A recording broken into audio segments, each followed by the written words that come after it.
жол жабылган болсо 100 адамга биринчи кезекте тамак аш менен камсыздоо. Мындан сырткары жергиликтүү бийлик тарабынан дагы 50 000 акча каражат каралган.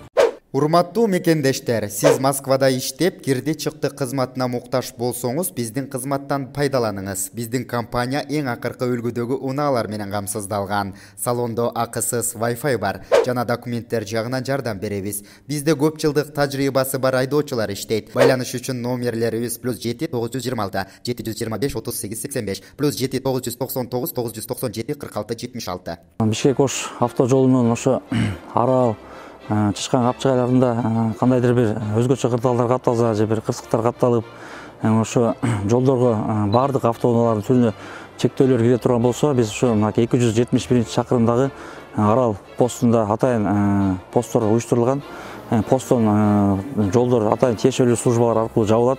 Ошо өзгөчө кырдаалдар министр тарабынан 271-чакырым атайын 2 мобилдик турак үйлөр коюлган. Турак үйлөрдүн максаты бул ошо жол жабылган учурда жарандарды ысык тамак аш менен жана ошо кандайдыр бир себептер менен кары картан адамдар болсо, жаш балдар болсо, убактылуу жылытуу боюнча ушундай иштер жүргүзүлөт.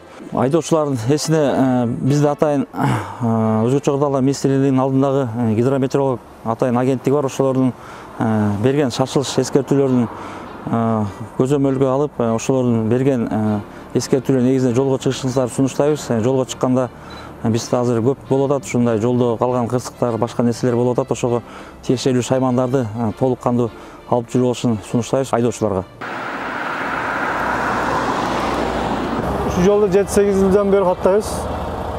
Шарттар жакшы, эмнерге контейнерлерди койгон экен эмчес. Жанагы жолдо пробка болгондо кар жааганда тосуп, тамактар беришет бесплатный.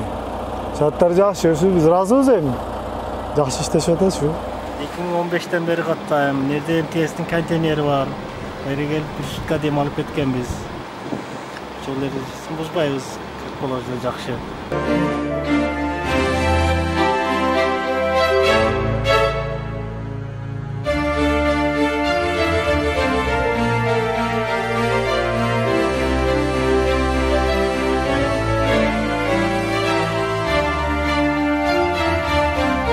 Ал жерде өзгөчө кырдаалдар министрлик тарабынан атайын келишимдер түзүлүп, кокус жол жабылган болсо 100 адамга биринчи кезекте тамак аш менен камсыздоо. Мындан сырткары жергиликтүү бийлик тарабынан дагы 50 000 акча каражат каралган.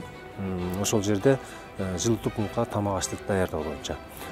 Жана ошондой эле ошо жылытуу пунктта 100 адамга ылайыкталган идиш аяктар жана көрпө төшөктөрү бар.